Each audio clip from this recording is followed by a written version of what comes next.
Well, thanks everybody for being with us in the sixth and final session of this webinar series, Charting Our Carbon Future.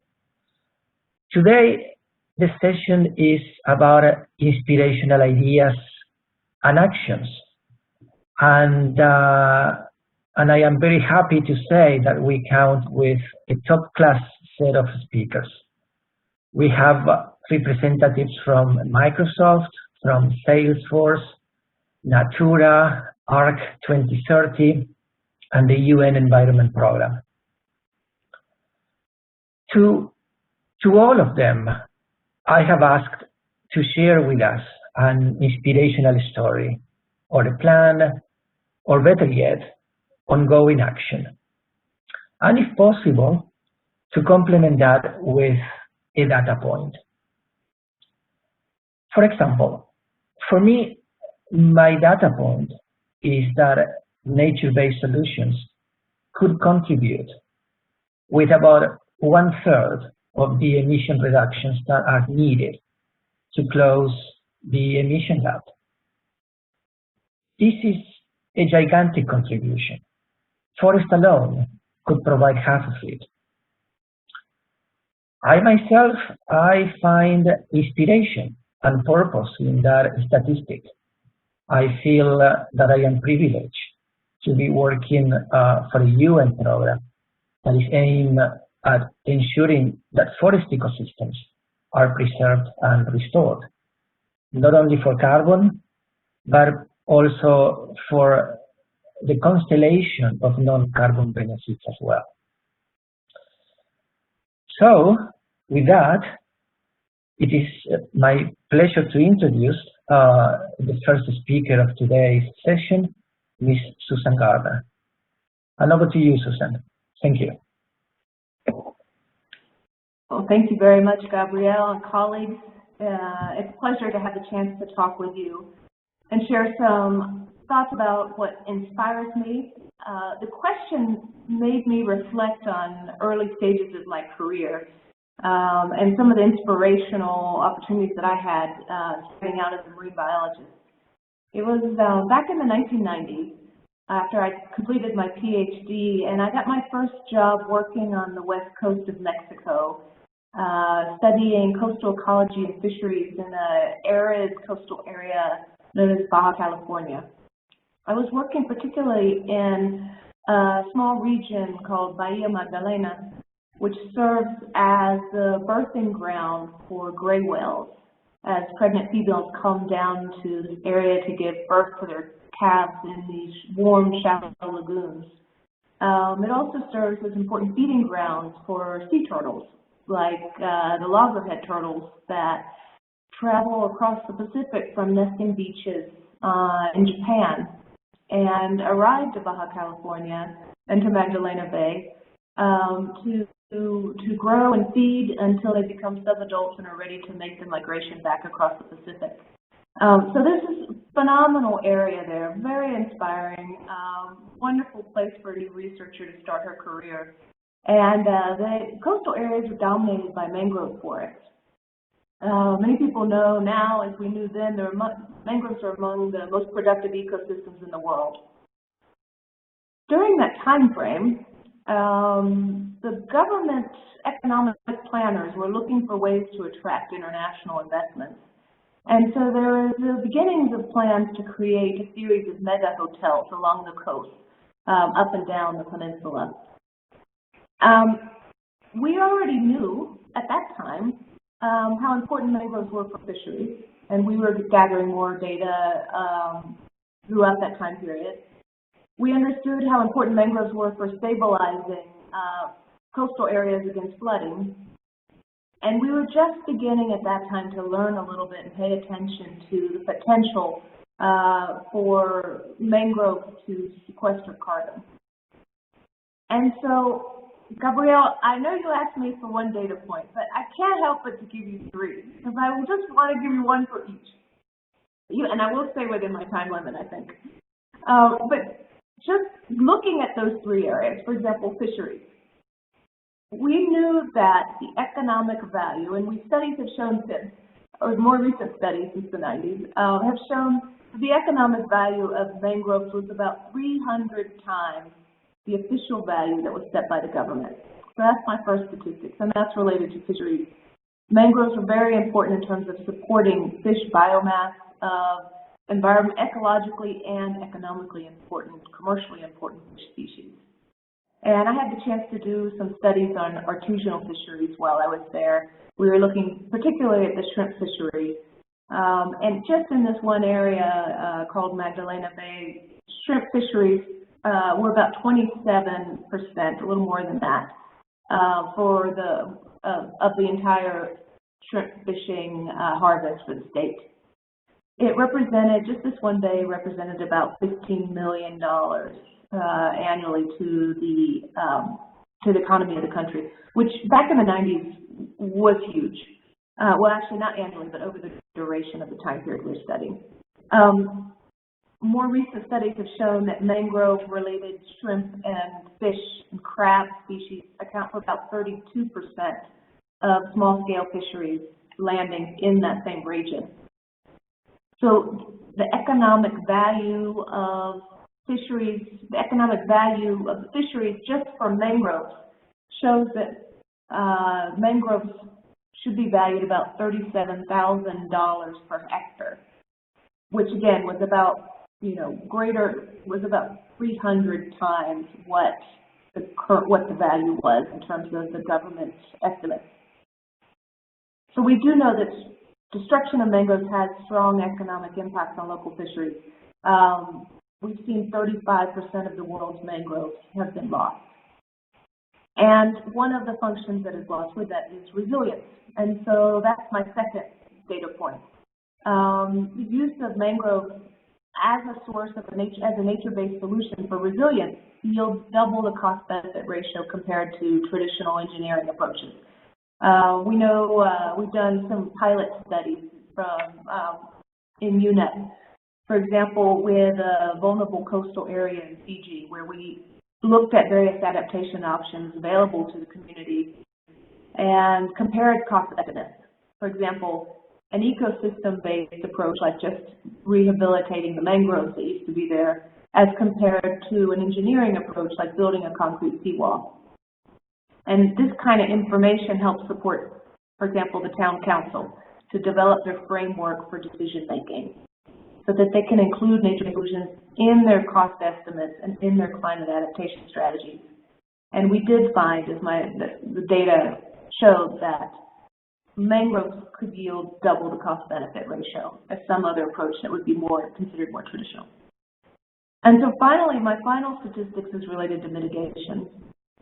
Destruction of mangroves can release thousands of years of stored carbon in the atmosphere. Carbon that we call blue carbon.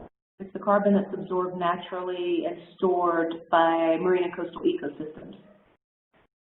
Mangroves are among some of the most carbon-rich tropical forests in the world, and they accumulate peat. They actually grow on top of their roots, and they can actually keep pace with rising sea levels. They accumulate large amounts of carbon into the sediments, and they can store 5 times more carbon than some comparable land-based forests.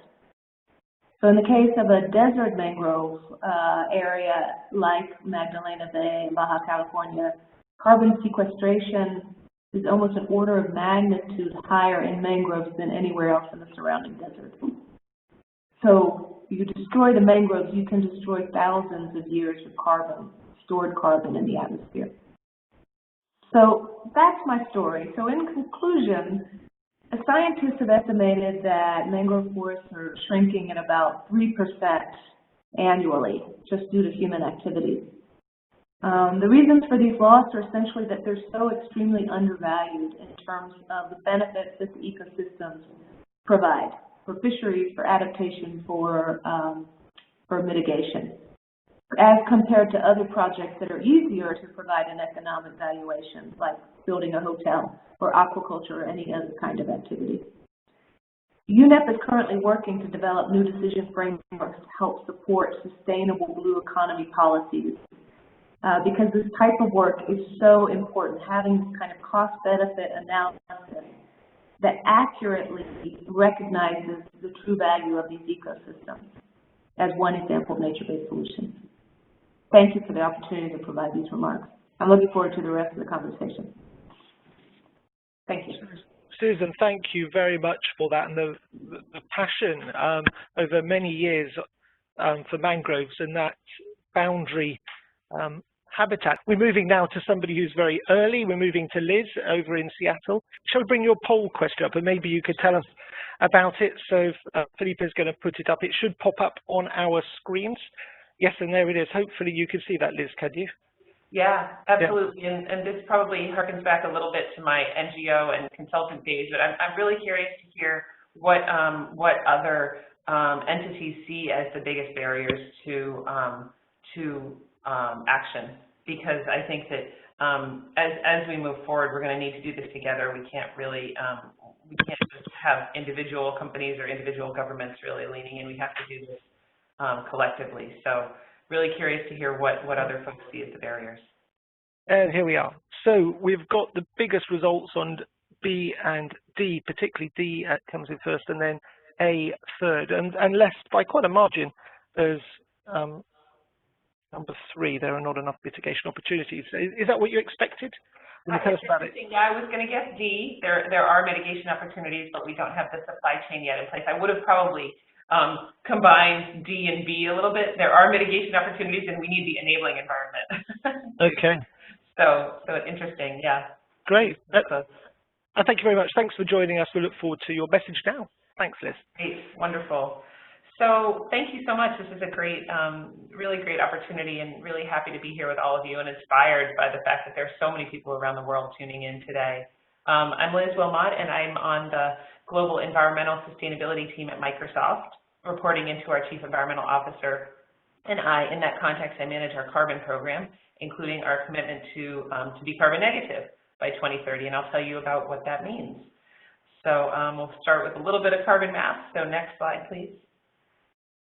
So Microsoft has seen the threat of climate change for over a decade now. My predecessor put in place our commitment to be carbon neutral and put in place our internal carbon fee, which I'm happy to talk a little bit about, but are sort of adjacent to this conversation, not directly the focus of this conversation.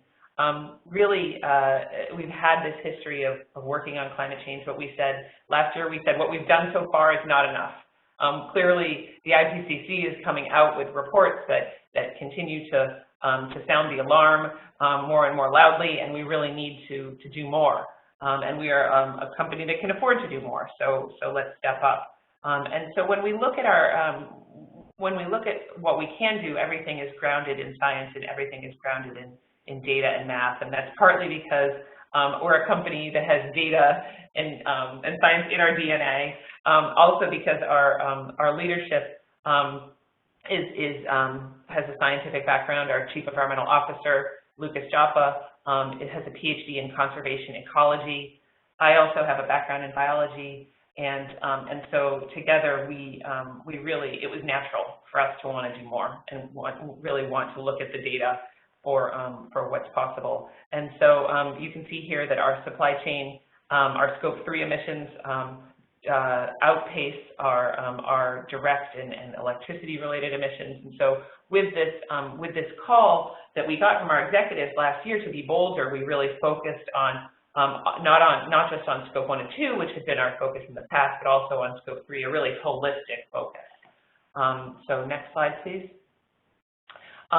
When we say we're going to be carbon negative by 2030, what that means is a very crisp equation in my mind of reducing, first and foremost, reducing our emissions across our operations and electricity consumption and supply chain, all those scopes that I showed on the prior slide, reducing that more than half by 2030.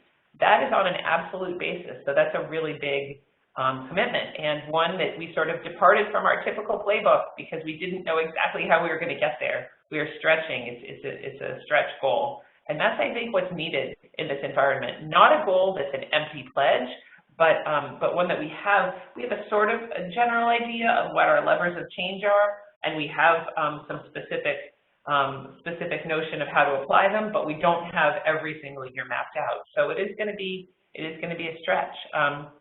We will then remove more carbon than we emit annually as a company, and go beyond that to remove the equivalent of our historical emissions since our founding in 1975. And so I say that to this group. I think probably this might be the group on this webinar that understands most why we love the historical commitment so much, because honestly, having been in the NGO sector, and Lucas, again, my boss, having been having worked globally, we were very aware of how developed countries, industrialized countries, have benefited from the consumption of fossil fuel over the past century plus. And so we said, let's actually acknowledge that. Let's actually acknowledge the fact that Microsoft stands on the shoulders of that economy and that economic growth and prosperity. And let's actually take a look at the climate equity consideration here and look at removing the equivalent of our historical emissions. So that was a pretty exciting element to us. And that was crucial to defining our carbon negative commitment, because it means that we're removing more than we emit in a given year. So next slide, please. So what that really looks like, I mean, we can say carbon negative, all day long, but what does it really mean? I think that one of the points of humility that we tried to show in this announcement, we don't always succeed at humility, but we try. One of the points was just, let's be really transparent about how we're defining this. Let's not just throw buzzwords around. And so we tried in our blog post, which I'm happy to share with the organizers of the webinar if anyone is interested in digging into the details. But what we tried to share was real clear carbon math of what it actually means. And so you can see here that we have included both our operational carbon emissions, which are the gray bars here, the supply chain emissions in the blue here, and that's the scope 1, 2, and 3 that I mentioned previously. We're noting here that basically from the date of our carbon neutral commitment in 2012 up to 2020, we had purchased offsets that were avoided emissions offsets, whether improved forest management or RED Plus projects or what have you. And what we're focused on now, this has been an important fit to us, is carbon removal. That's not to say that the avoided emissions projects aren't important. They clearly are. But for us, what we're trying to stimulate is a market for actually removing carbon from the atmosphere. For every ton that we emit, we're actually pulling the same ton, not the same ton, but pulling another equivalent ton out of the atmosphere. And so for us, it's we're still very interested in engaging in these natural climate solutions projects, but really zeroing in on what are the elements that are actually removing carbon from the atmosphere. So that additional growth in the forest or removal through soil carbon, et cetera. And happy to take any questions you may have on that. But that's been an important, real important pivot for us. Next slide, please. And we're going to go to the next slide. So, so really, we see that the world needs all of the above carbon removal types. We've heard that from the IPCC loud and clear, that that in order to keep temperature rise within 1.5 degrees Celsius, if we have a prayer of doing that, we need to start to remove carbon from the atmosphere ASAP, essentially. And the IPCC analysis has indicated that all carbon removal categories, including, just to put it simply, trees, soil, oceans, and engineered solutions, play important roles in mitigating climate change. Now, these numbers you see on the screen here are not peer-reviewed numbers, just to be really clear, but they did come from sound sources, including the World Resources Institute and others that I've noted below. But I really think we're at a point now in Microsoft's journey of really looking closely at honestly, what is the roadmap to for the next 10 years. We know we need natural climate solutions as at least near-term bridge, but in my view, a permanent commitment. to protect the gains we've made already and avoid further losses, and then honestly phase in engineered solutions as they become more affordable. So for us, it's really a question of a hybrid of efforts, and we're in the process of in the fall of going to market with a solicitation that will invite again, diversity of efforts, as long as they are proven to remove carbon, they're affordable to us, and they show they show the path forward for climate equity and for including both landholders and governments and others in the market in the carbon market who may not have been able to participate in the past due to barriers and either whether cost barriers or timing barrier, human resources barriers. And so for us, it's really an exciting time. And I'm going to just leave it there because I think we have so many other rich participants to hear from. But really happy to engage in conversation. Liz, thank you ever so much for that. Really encouraging to hear that taken. We're going to stay now in Seattle. I'm not sure if it's up the road, down the road, round the corner. Max, bring you on now. So, yeah, Max, Scher. I help Salesforce craft our sustainability strategy, and I spent most of my time on our climate action work for the past 5 years or so. That's really looked at our renewable energy progress and our carbon programs, and I have the pleasure of working with folks across the community, including Liz and others on the call to get that done, and that's kind of what I want to talk about today. So take me to the next slide, please. Oh, this is an interesting color scheme. Okay, so Salesforce, I'm not going to read through these. The point of the slide is really that we have a large amount of climate commitments. And the reason for that is there's never been one that I feel like fully encapsulates really what we're asking, businesses, individuals to do. Take a holistic approach, look at all the levers that you have to make change and make them. So these are some of the public commitments that we've made that are very specific elements of that larger commitment. Next slide. Which is in service of the only goal that we as a society have when it comes to climate change. I think, we get lost in the nuances of negative and positive, and they're very important, and I'm glad that we have Liz and others to discuss on the phone call today, but I think we could agree that they're all in service of a bigger objective. And at Salesforce, when we think about reaching that objective, we don't necessarily think about it in terms of our goals, we think about it in terms of our levers. And for us, and we think most companies, we can think about what we make. For us, that's technology, our products and services, what we deliver to our customers. We think about how we make that, our operations, our supply chain, and then we think about what we say to and ask of others. So how we show up in the world, whether it's with governments or with suppliers or with customers. And, across all these levers, take me to the next slide. We are generally very aware that our own efforts are never going to be enough. It really starts for us with being intentional about setting a good example, what we in the U.S. call often walking the walk. And then once we have that, understanding, we're looking to build a movement of like-minded entities, which is why it's great to, be close to folks like Liz, and others in the community.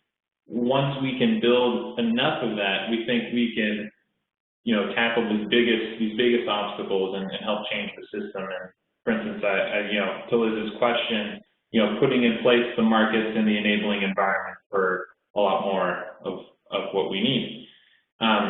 Next slide. But the reality is that's difficult. Not every company has a Liz or a Max that can spend the time to think through the complexities of climate action, which are difficult. I think the number on the slide that pops out to me the most is the really low number of companies that are getting A's on the CDP's rankings. it's, you know, we're obviously striving for a world where that's 100%. And, you know, how do we accomplish that? For Salesforce, why don't we skip to the next slide? For Salesforce, you know, more and more our attention is on how we work with our community, how we work with our peers like Microsoft, like others on the phone, in order to share best practices, gather best practices, and help us better reach our own commitments. So, you know, started with our 100% renewable energy goal in 2013, which we've been working with a large community of NGOs and academia to achieve for quite some time. And now we're excited to have new organizations springing up to help us do the same across other key levers that the company has. So we set a commitment to support and mobilize the restoration, growth, conservation of 100 million trees before the end of the decade. And, you know, in support of that, we're really excited about the growing partnership with 1T.org, and the groups that are involved in that will be critical. As we have progressed, you know, one of the first commitments on the first slide was actually to carbon neutrality, which we've been meeting since Scope 1, Scope 2, part of our supply chain, Scope 3, since 2017. But this is an interesting one for us because there still is not a organization like REBA or 1T.org, or even, you know, we have a new one around our finance-related programs called Accounting for Sustainability.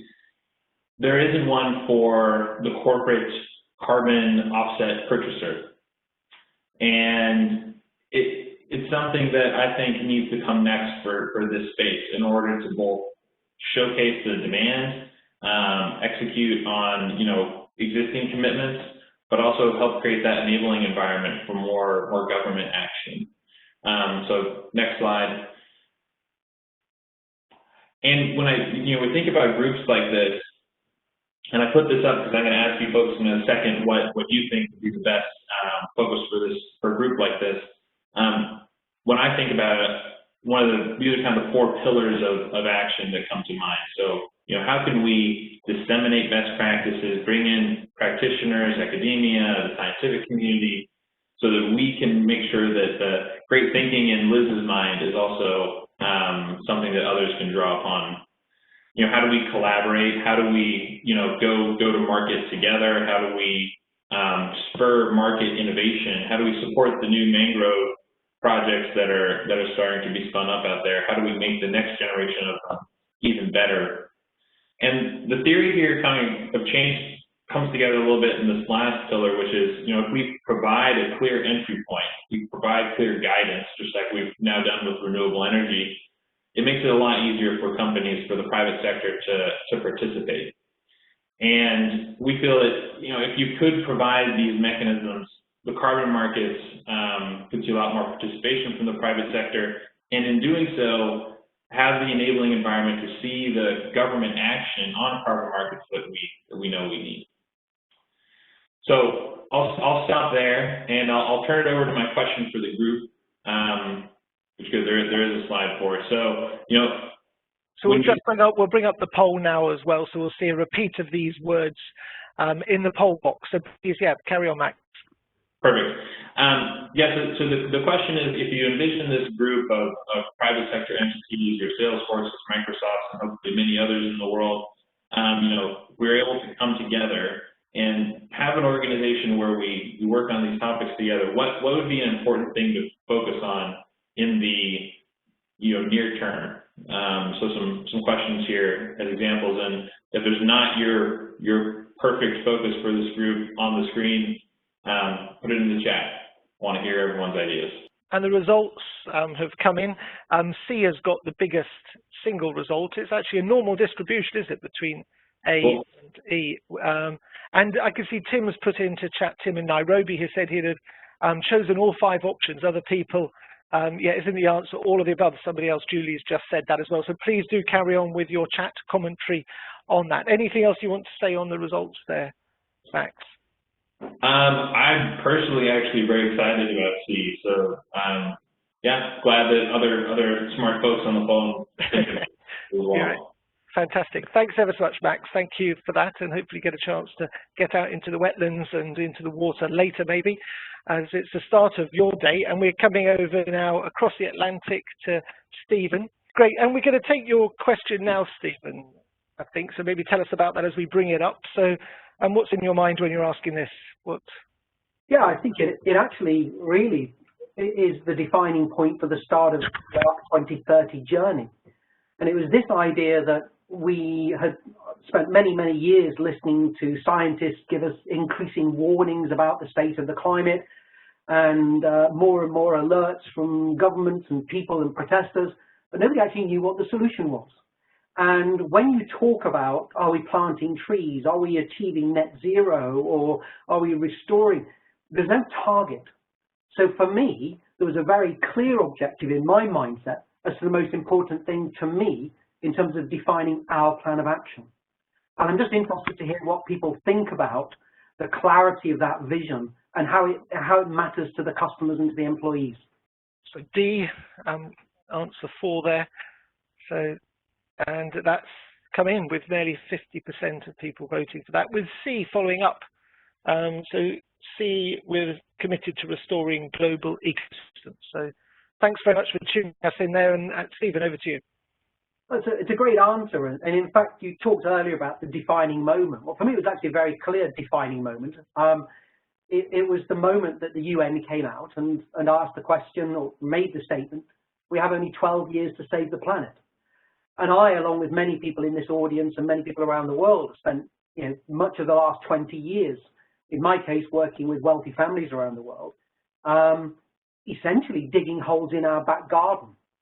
And what I thought on that moment when I listened to this statement saying 12 years, by 2030, global biodiversity will have been destroyed to such a level that we will never be able to get it back.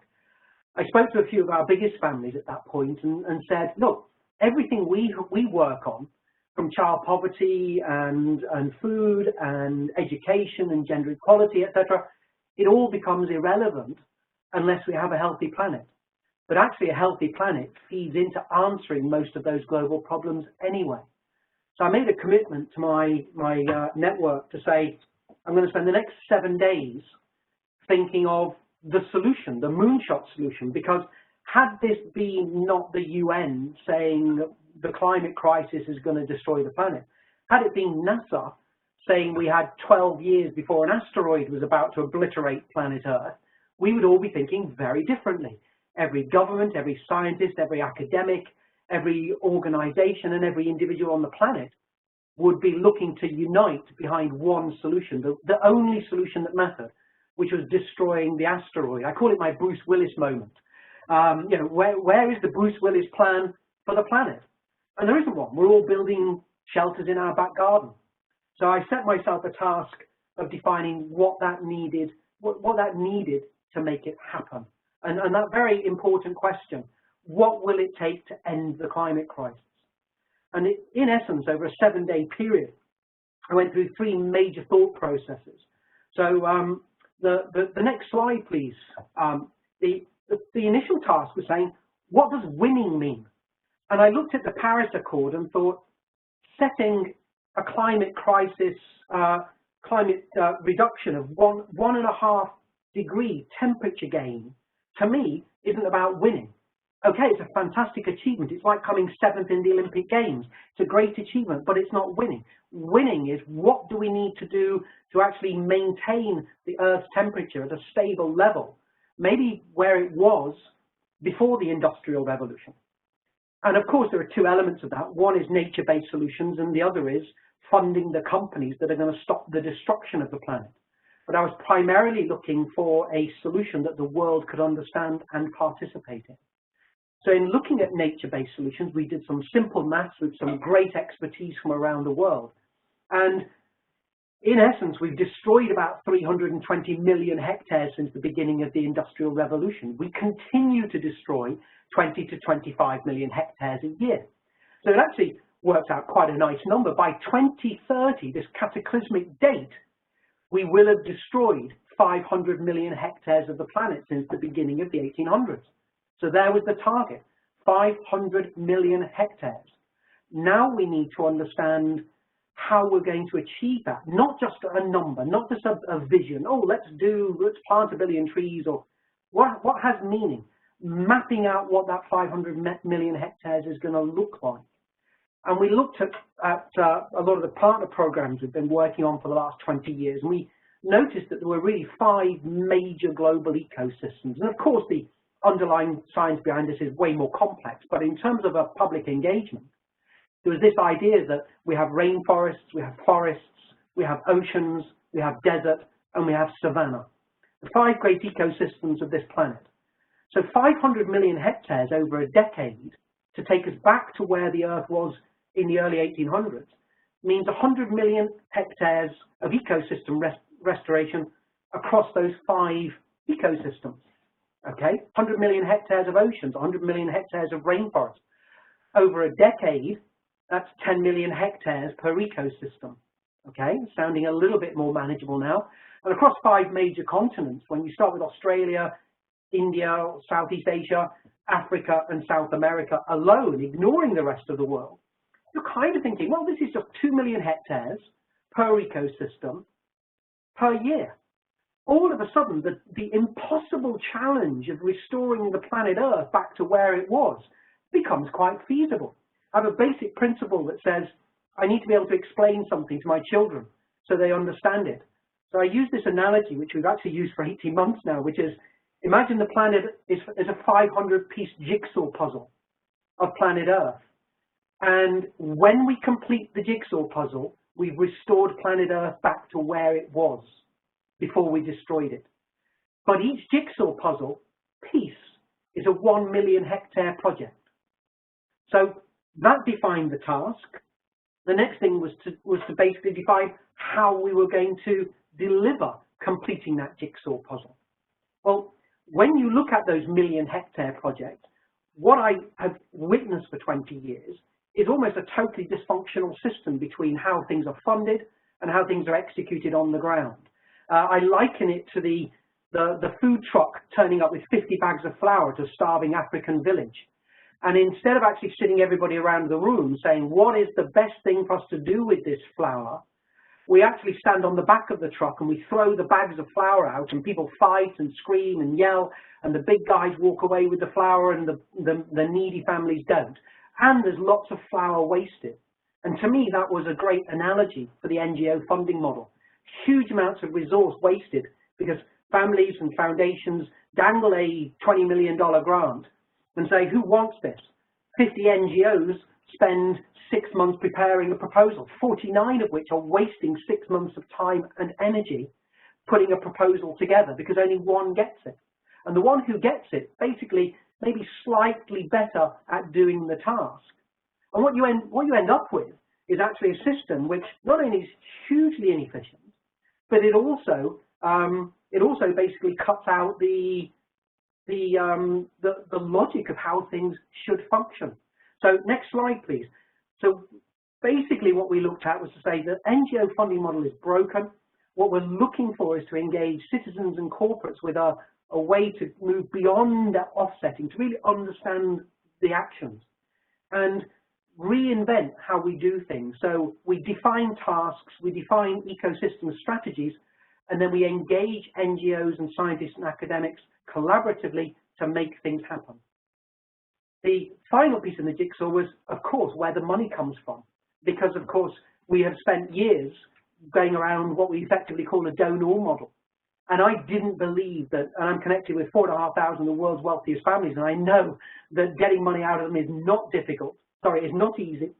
And in essence, there is no way that those families can afford, or with all the companies, to donate money of the $1 trillion that's needed over this 10 years. So essentially, it was about creating a new funding model. And my initial thought process was to basically say, we have to create a system that people, it doesn't come out of donations, it comes out of something that they want to pay for. And essentially, there is a broken reward system out there that's a multi-billion-dollar mechanism for engaging with consumers that actually 85% of which is inefficient and in many respects pointless. And the one... Stephen, we've got... Sorry. Yeah, no, we've got a moment left, so okay. I'm sorry to interrupt you. No, that's okay. So timing-wise, we have to deliver something which the companies can engage with. So if you flick through a couple of slides, actually, if you go to the next slide, in essence, what we created was a three-prong model. The first was restoring the 500-piece jigsaw puzzle of the planet. The second was enabling companies to engage their consumers through a reward or loyalty program that says every time we make a donation or a grant or we buy net zero, we buy carbon credits, instead of getting 30 seconds of publicity that for our $10 million commitment, we can actually engage every consumer, every employee, and the world with our actions, every transaction throughout the year. So it's a long-running process. Click down to the final slide. And in essence, bringing everybody together, the three parties, sorry, next slide, is where we are today. We have a mapped out series of programs that will allow any organization at scale to embark on programs where you de-risk program selection, you de-risk NGO partner selection, because essentially we've brought a collaboration of the biggest and the best and the smartest together to deliver whole-scale ecosystem restoration programs. The technology is in place to connect the company with the individual, with the program, so you have a fully immersive system which allows all of these collaborative mechanisms to work together. Stephen, that's great. I really like the way that you make the problem very clear, but then chunk it up so that it's manageable and with the passion there. Thank you very much for that indeed. We look forward to picking up other questions in the chat and in the panel with you very shortly. Thank you, Stephen. And now we're going to go back across the Atlantic to Keyvan in Brazil. And we've got a poll to kick things off. So we'll bring that up and tell us about your poll. What are you keen to explore here? Yeah, the main idea is just try to understand when we are going to go over this process and the recovery of the economy, what are the main points and the single change that we are most keen to happen in the coming years. So we can see that there are some options that normally we hear about, like energy transitions, like to reinvent our transportation systems and also transform agriculture, but also support circular economies. And of course, you can choose none of them or even others. So that are the things that I would like to hear from everybody that is attending this workshop, just to understand what are the perceptions that they have through the changes that we need to do in the next years. And Rashmi's just come in and said all the above as well. So, very good. So in terms of that pattern then, what do you reckon? Yeah, it's very good to see that we have transformed agriculture, because it's something that we are going to cover during the presentation. It's Brilliant. One of the challenges that we are seeing, especially because we have a lot of synergies between the food sectors and also the cosmetic sector. So, yeah, carry on and take it away. Thanks, Keyvan. Cheers. Yeah, okay.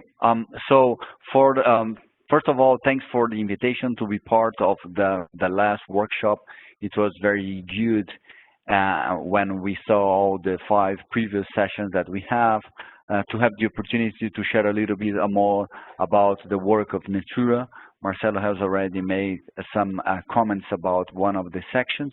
And for those who don't know, Natura, it's a cosmetic company based in Brazil, although we have operations in most countries of Latin America.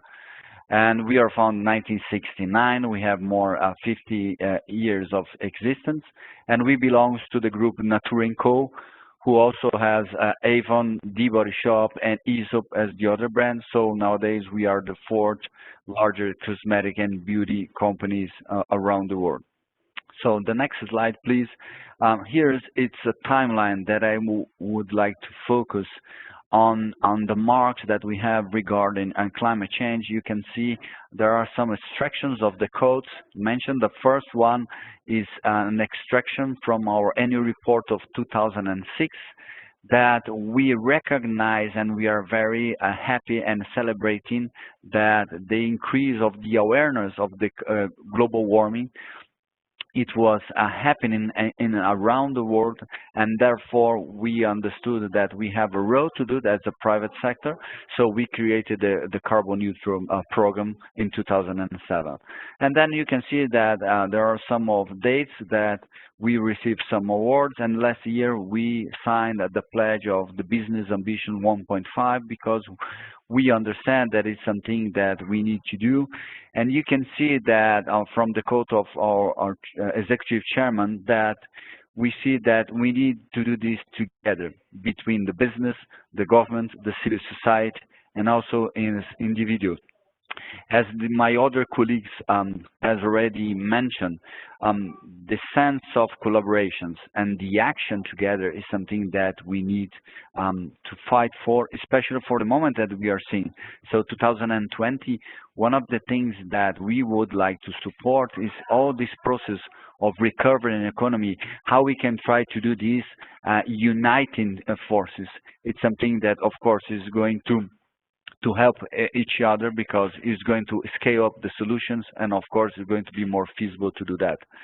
So the next slide, we are going to see that by the year of 2000 we launched the Ecos Natura brand, which is the main idea. It was how we can try to use in a sustainable way the Brazilian biodiversity raw materials in a way that we can try to contribute by the protection and the conservation of the local biodiversity.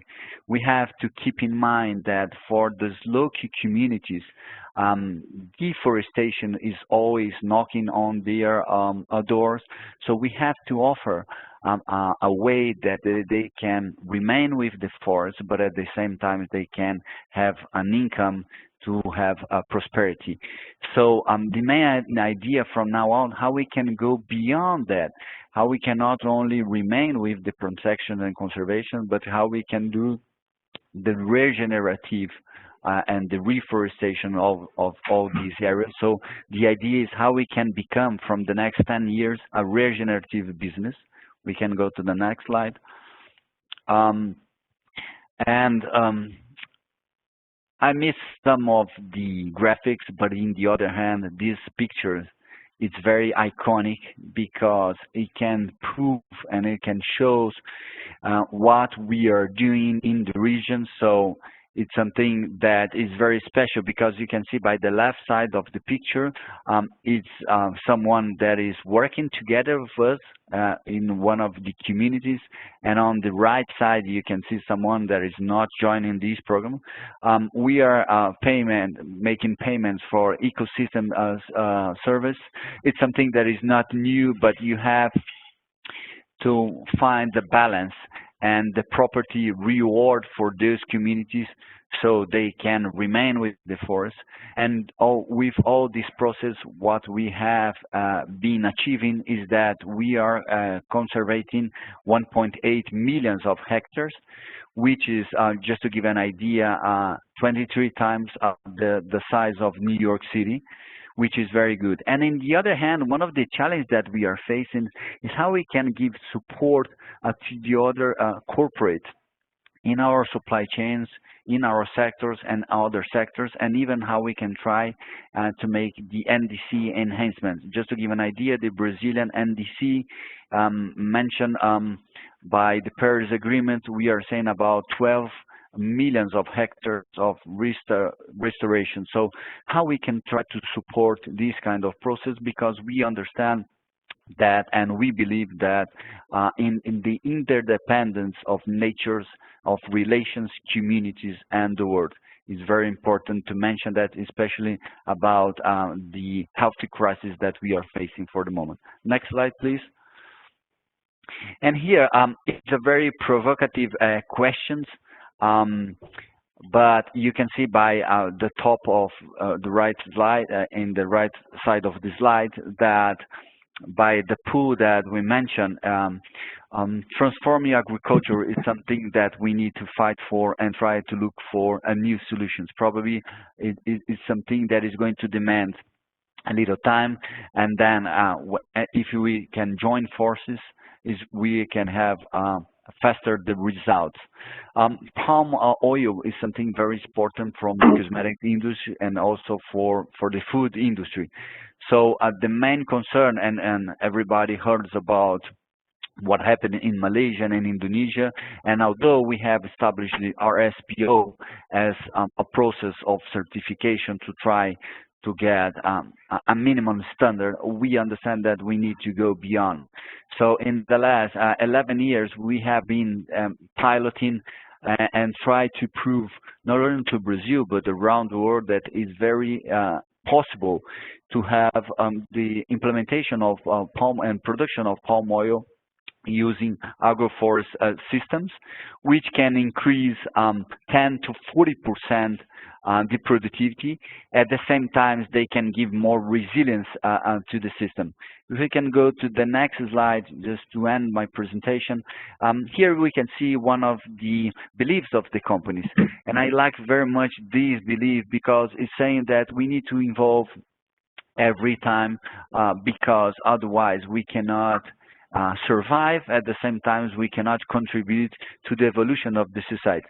So by the QR code, you can see a little bit more about the process that we have been doing for Natura. Thank you so much, Phil. Thank you very much for that account of the wonderful work you've been doing. Thank you. And back to Gabriel, who, as well as sort of closing us out, you're going to remind us of what we've been doing these last weeks, this last month. Gabriel, over to you.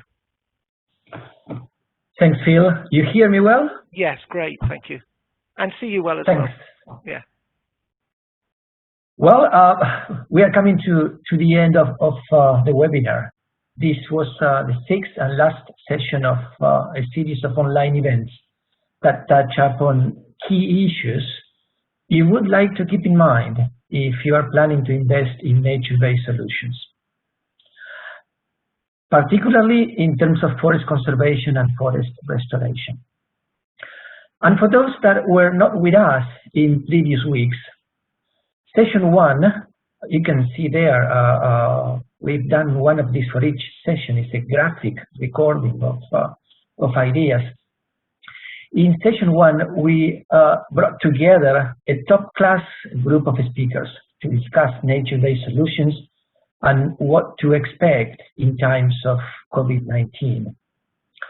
Some of the messages were that climate change continues to be a priority, that COVID is opening up opportunities for a better future, but that much will depend on whether we can build back better. In session 2, we explore opportunities for investing in NBS, nature-based solutions. And here the message was clear. Opportunities are huge, as Stephen was reminded us in his last presentation. Then in session 3, we turn the attention to quality. And there we explore issues of accounting and reporting. And while there is still need for further clarity, we agree that current levels of uncertainty regarding the rules of the game cannot be an excuse for inaction. Session 4 was about standards for validation and verification of emission reductions. We discussed best-in-class standards, and we introduced R3s, which is a new standard for REDD+. We all agree that quality of emission reductions, including non-carbon benefits, was of critical importance. And a week later, in session 5, we had an overview of prices of emission reductions. A share of frustration was that there are many prices for what looks like a similar product, emission reductions. However, we agree that we need to pay attention to quality, that quality is key. We also agreed on that carbon prices should go up if we expect nature-based solutions to contribute its full potential towards closing the emission gap. Finally, in today's session, well, it was all about inspirational ideas and plans and actions, something that, in my view, is so necessary because of the extraordinary times we are all going through. And for that, I would like to thank Susan, Liz, Max, Keyvan, and Stephen for their generous contribution and for showing us that there is no shortage of ambitions. So to all of you, thanks so much for being with us, and we hope to see you again very soon. Over to you, Phil. Thank you, Gabriel. Thank you for those words and the summary of the story and the journey so far and the journey that's to come. I'm going to post again the review link. We would really welcome your thoughts on this session, but also on the series. Many of you have been to more than one of these sessions, so please tell us what you think. It's great to see the comments coming in, people looking to connect, sharing email addresses, inviting LinkedIn connections.